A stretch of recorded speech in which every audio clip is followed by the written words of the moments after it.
What's good, YouTube? It's Zali and I'm back with another video. It's gonna be a story time. Yay, because I just love my story times. As y'all can tell, I just got finished crying, and I might cry again through this video, but you know, I want to try to get it all out before I got on camera. But if I cry, I just cry. This video is gonna be a story time about my mom. And if you know me, like know me personally, oh my god, Smokey, shut up, shut the fuck up. But if you know me personally, you know that my mother died February 2019, and then I got pregnant with my daughter August of 2020. But yeah, so we're just gonna, get into the story. I'm gonna start it like I had just got home. Like, no, I ain't gonna say I just got home from school. I was at school. I went to school that day, and I got into it with a girl. I got into it with one of my friends, and we got into a fight. I got suspended from school. They suspended me for 3 days, and they suspended her. So I got suspended for 3 days. They called my grandma to come up there and come get me. Okay, so my grandma come get me from school. She's mad because I got into a fight, and she telling me, Zanaya, you don't need to be doing this, you need to be doing that, you don't need to let these girls get you into this, that, and that, and third. The girl, first of all, she hit me first. That's what made me so mad. I was like, why did you sit here talking to me and she hit me first? My mom, she was just coming back from wherever she was coming back from. I think she took my auntie to the store, I think. And she had just came back to my house. My allergies started to mess up. But she had just came back from taking my auntie to the store, and when she got done, she stopped by my house. And so when she seen grandma pulling up with me, she seen me get out of the car. She was asking what happened. I explained to her what happened, and she was saying the same stuff that my grandma was saying, that I do not need to let these girls make me get that mad and all this other stuff. And then I got mad at her too, because like, it's not like I hit her first, she hit me first. So yeah, I was talking to her. She was talking to me, and I wasn't trying to hear nothing that she was saying because I was upset. And then we got on the topic, like, my mom was going through some things. Like, through her life, she was going through some things. She was going through it with the dude who was supposed to be her boyfriend, and he was not doing her right at all. And to this day, I still like I don't never want to say I hate nobody, but it's just a very, very strong dislike towards that man. I feel like this wasn't his fault. I'm just put it like that. I be trying to think that God just called her home because it was her time, but nah, bro, I really blame that man, bro. I blame that man. How she wanted to move out of that house with him and move into an apartment, because my mom was trying to get real close to God. Like, okay, she was going to church. She had started going to church. She was going to Bible study. She was going to Sunday school. And she would always try to get me and my sister to come with her, but we didn't ever want to go. We went to regular service, and we thought that was enough. But my mama, she was really trying to get closer to God. And the dude that she was with, her boyfriend, he told her that he was going to marry her. And then he said that he wasn't, because his last wife did him so wrong and all this other stuff, and he just don't want to go through that again. And so he had my mother spend all this time with him, and he never planned on marrying her. She was talking to me about the apartments that she wanted to look at and stuff, and I was listening to her. But over like the past month or so, she was complaining about a toothache. And like, y'all listening to this story like what the world, but it's a lot of events that led up to this. She had been complaining about a toothache for like a month now. And we know you just put some Orajel on it, we think it's just a toothache. We never think nothing of it. So she went home because she was like, she had to get some medicine and her tooth was hurting, and she had cooked and stuff. I don't know what happened when she got home. I truly believe that her and that man, her and her boyfriend, had got into it. I don't know if he pushed her. I don't know if he was arguing with her and stressing her out real bad. He was already stressing her out, but I don't know if he had said something to her. But it was at night. I'm not gonna say it was late, but it was late enough for me to be in the bed. Like, it had to be like almost 10 o'clock, 10 o'clock. And I was laying in my bed. I was asleep, but I was in my bed. My grandma come knocking on my door. And when she was knocking on my door, she had the phone in her ear. And she was like, Zanaya, get up and go to Jeffrey's house and help your mama. And I was like, help her? So I'm irritated because I'm just like, I'm in the bed and everything. Y'all making me get up out the bed to go walk up there in the cold to go help her with something. But I didn't know what was going on. But I'm just like, wow. And I walk up to mama's house. But what made me realize that something was wrong was when my grandma had said, I had heard her, she said he already called 911. When she said that, I was like, call 911? That made me move faster. I started getting my stuff on a lot faster. My granddad just turned 90 years old. So at this time, he was like 89, 2019, 89, because 2020 he turned 90. So yeah, this man is 89 years old, and he walking up the hill to my mama's house with me and my sister. So, and it's cold outside and it's dark. So first of all, we trying to get the lights on our cell phone, making sure he don't fall and he can see and stuff. And then we got to get to my mom's house and see what's wrong with her. And I'm like, call 911 for what? I'm like, what's wrong with her? We walk into my mom's house, and Jeffrey talking about something. She laying on the floor. My mother was laying on the floor next to her bed on her side. Like, this man didn't even pick her up, put her in the bed or nothing. He left her on the floor. I like turned her over and I was looking at her, and oh my gosh, I said I wasn't gonna cry, but I knew I was gonna cry, bro. But I had like turned her shoulder to the side and I was looking at her, and I was like, I kept saying mama, mama, and then I was shaking and I was like, mama. And she was not saying nothing to me, bro. She was not saying nothing to me at all.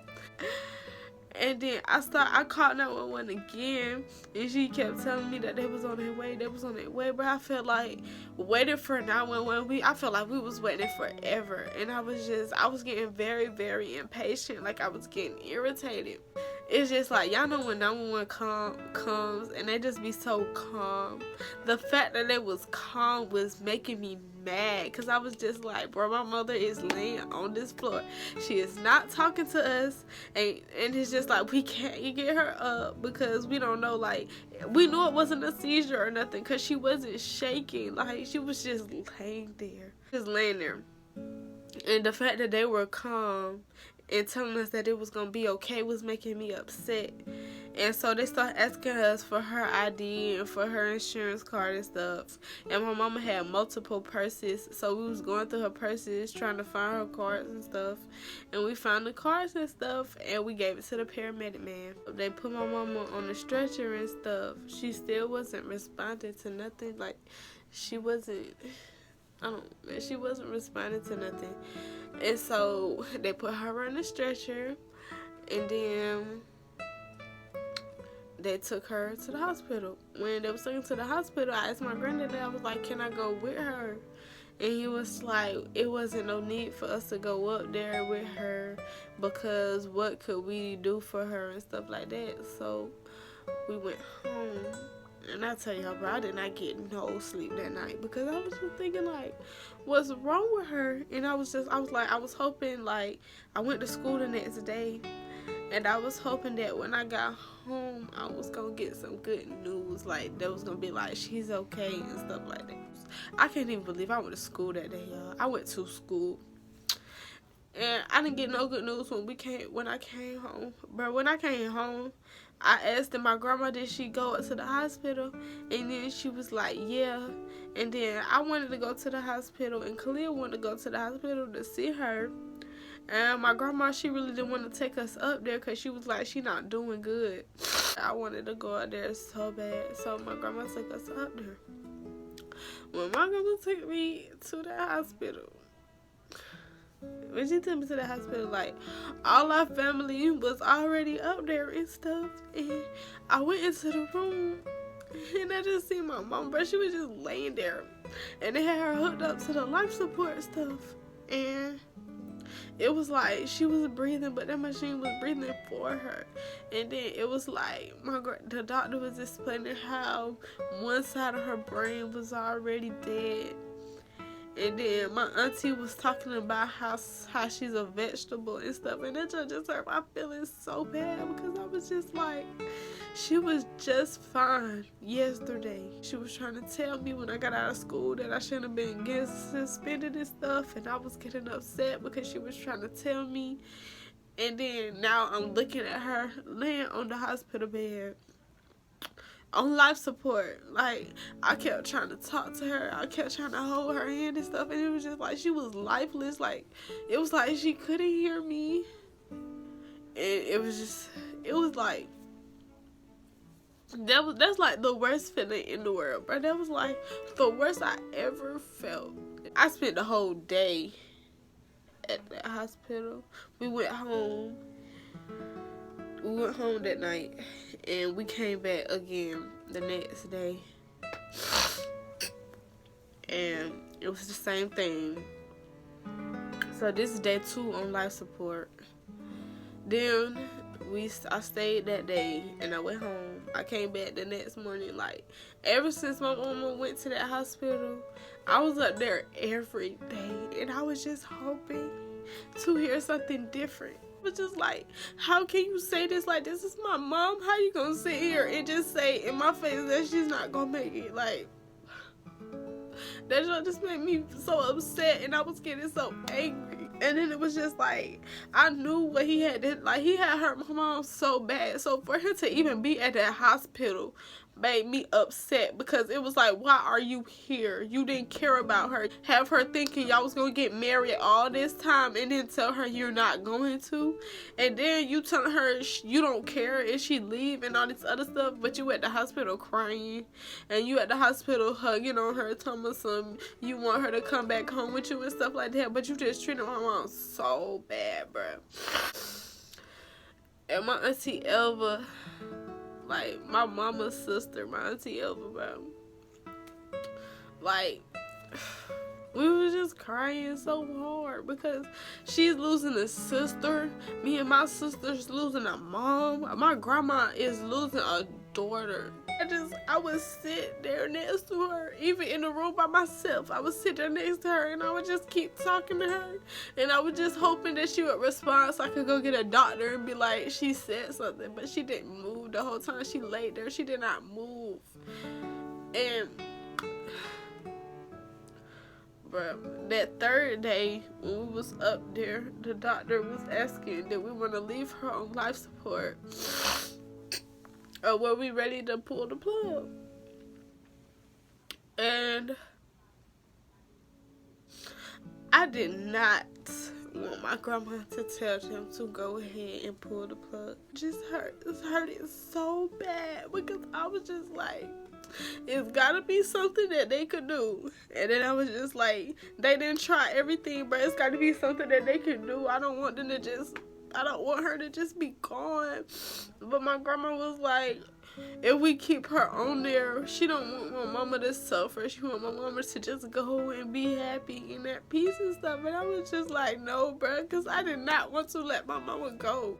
No one was not there, because it was just like, she was on drugs and stuff, and that wasn't allowing her to be there with me and my sister, and that hurt me for a long time. My mom or my dad was not there.